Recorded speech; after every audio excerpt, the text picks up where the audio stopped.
To me, level design basically is creating an interactive narrative within each level that the player can engage in and essentially play through. Level design is taking the story and premise of the game and then translating it into a more tangible form that the player can experience. Basically kind of figuring out how to lay out the gameplay to always have the carrot dangling in front of the player's head and kind of get them to the next part. What do you think? I think that sounded amazing.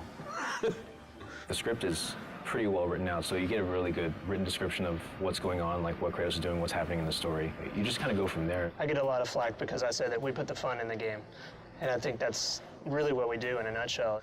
One of the greatest things about game design is that you're able to take an idea that's in your head and make someone go and experience that.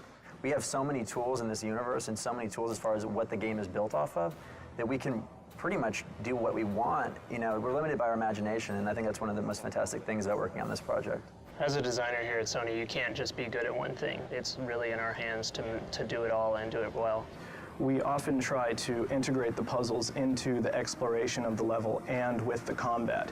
You're going to have a lot of games where all of a sudden you're in your fight mode, and once that's done, then you're in your puzzle mode, and it almost feels like you're playing two different games. One thing we try really hard to do here is to mesh those different kinds of game designs so we get a really more fluid and dynamic gameplay experience. We essentially drive the vision of the level from the player's perspective and serving as the ambassador to them. So we need to protect their interests and make things easily understandable for them as they're playing through the level. Do you agree? It's a constant push-pull as well with the designers and the artists, because the artist may want to put something that's visually more interesting in, but it could also impact the play space in a negative way.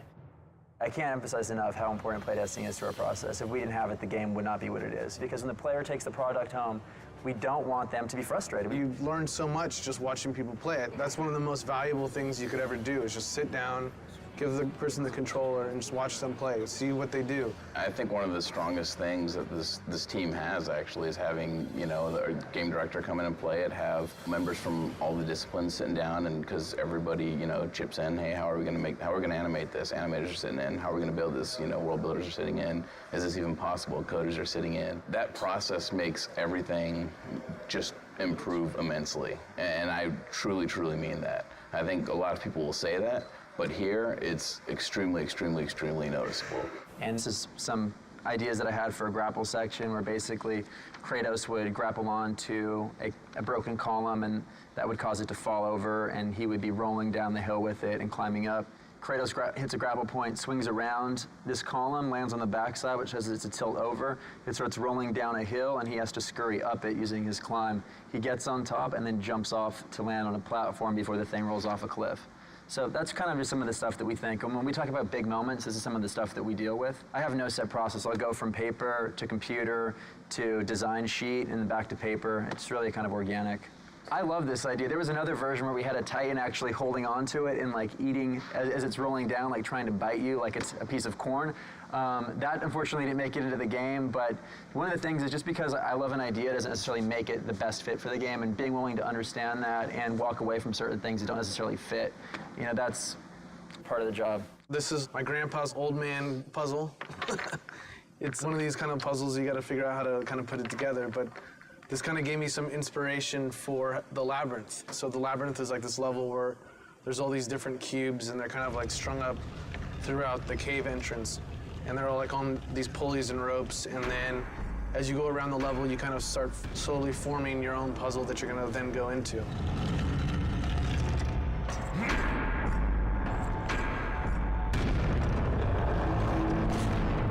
We came up with this idea for Gaia coming up to this rotunda where, Zeus and Kratos are kind of having their last epic fight. And the player's thinking, it's, mano a mano, they're just gonna be battling, and then Gaia kind of comes into the picture and then ends up actually like physically ripping the whole building up and then like looking at it, and then you guys start fighting inside of it. She comes up and then like rips it off, and then she, comes up and crushes it and takes it apart. At the end, you guys are like fighting inside of her, and you end up killing her, and then she kind of blows up and crumbles all over Mount Olympus. For me, it's always like so amazing to be able to imagine this whole kind of crazy scenario, this whole world in your head, and then you're actually able to make it.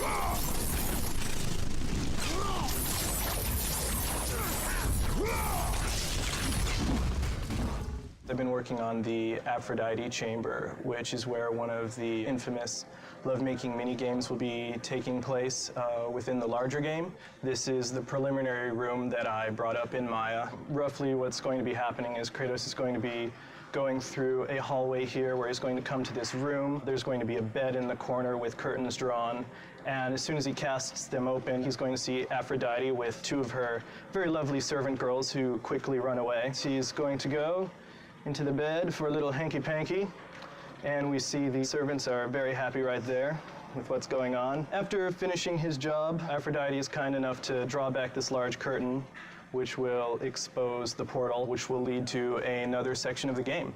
So that's generally an idea of how we mock up an event relatively quickly so that we can assess how the gameplay will be, and then we can forward that off to art so that they can make it pretty. And this is some of the things that concept art has done. This is the bed right here that you saw. It looks a little more fancy than the blocks that I've been using. Once that's done, I will implement them into the game, and everything will mesh together perfectly.